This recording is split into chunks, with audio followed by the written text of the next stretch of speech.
Shalom, selamat pagi, salam sejahtera bagi saudaraku yang dikasihi Tuhan dimanapun saudara berada. Kiranya Tuhan senantiasa menjaga dan memberkati. Sebelum kita memulai aktivitas kita sepanjang hari ini, mari kita siapkan hati untuk merenungkan firman Tuhan. Kita bersaat teduh. Kasih karunia dan damai sejahtera dari Allah Bapa Tuhan kita dan dari anaknya Tuhan Yesus Kristus menyertai saudara sekalian. Amin. Firman Tuhan untuk kita pada hari ini yang disesuaikan dari Almanak HKBP Sabtu 19 Februari 2022 tertulis dalam kitab Markus 9 ayat 7. Demikianlah dikatakan.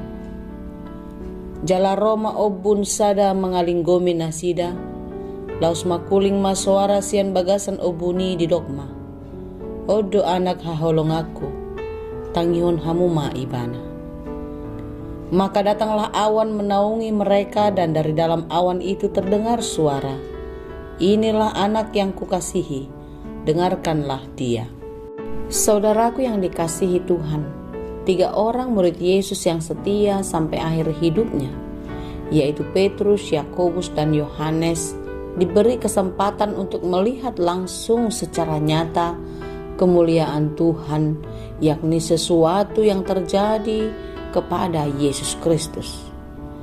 Hal ini diberitakan di dalam Markus 9 ayat 2 dan 3. 6 hari kemudian Yesus membawa Petrus, Yakobus, dan Yohanes, dan bersama-sama dengan mereka ia naik ke sebuah gunung yang tinggi. Di situ mereka sendirian saja. Lalu Yesus berubah rupa di depan mata mereka, dan pakaiannya sangat putih berkilat-kilat. Tidak ada seorang pun di dunia ini yang dapat mengelantang pakaian seperti itu. Murid-murid melihat kemuliaan Tuhan nyata. Tetapi di sisi lain mereka mendapatkan pengajaran bahwasanya Yesus Kristus yang adalah Mesias harus menderita, sengsara, dan bahkan mati. Para murid sedang kebingungan.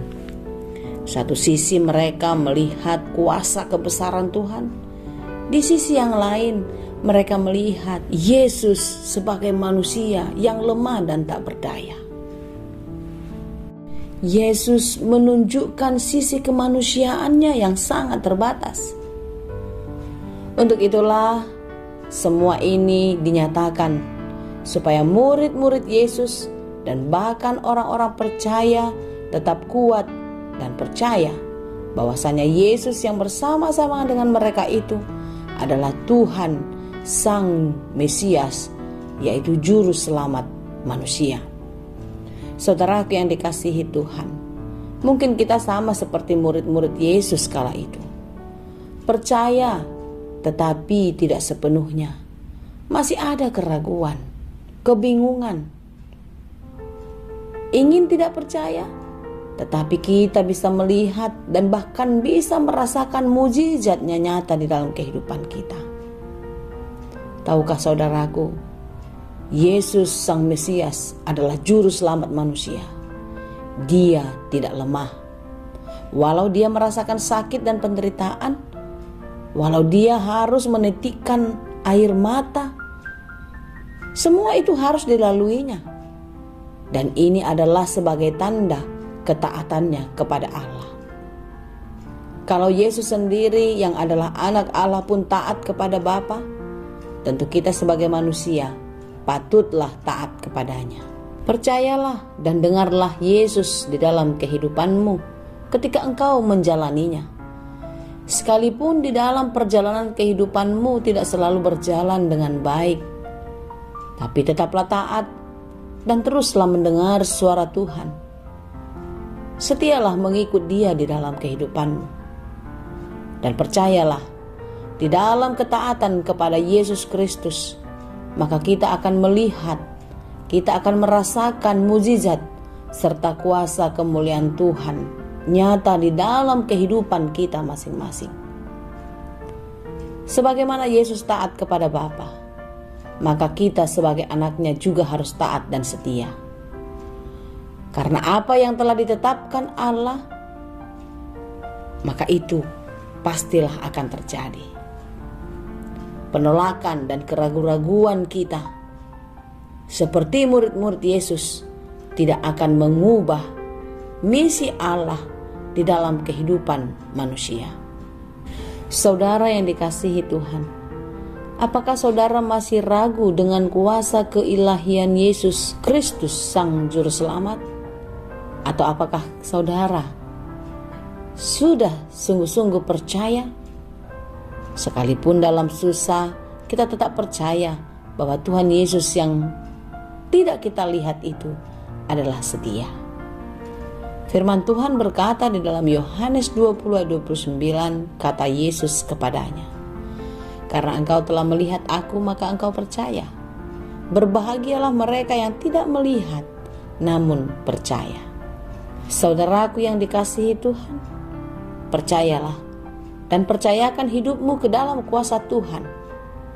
Maka Dia akan menjaga dan memelihara hidupmu senantiasa.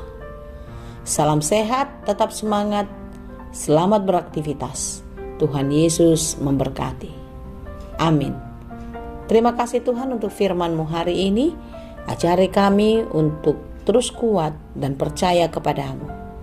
Sekalipun perjalanan hidup kami tidak selalu mulus, tidak selalu berjalan dengan lancar, tetapi kami percaya di dalam penyertaan Tuhan kami tidak akan salah arah.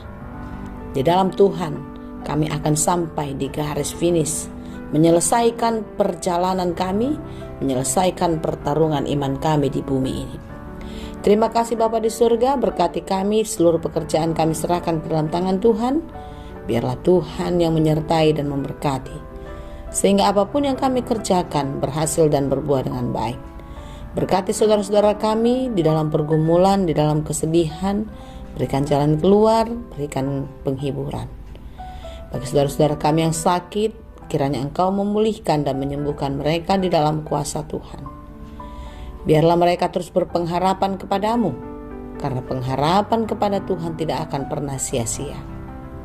Berkati kami senantiasa bersama-sama dengan keluarga kami, orang-orang yang kami kasihi, dan seluruh harapan dan cita-cita kami, biarlah Tuhan berkenan dan senantiasa memberkati kami. Terima kasih Bapa yang baik.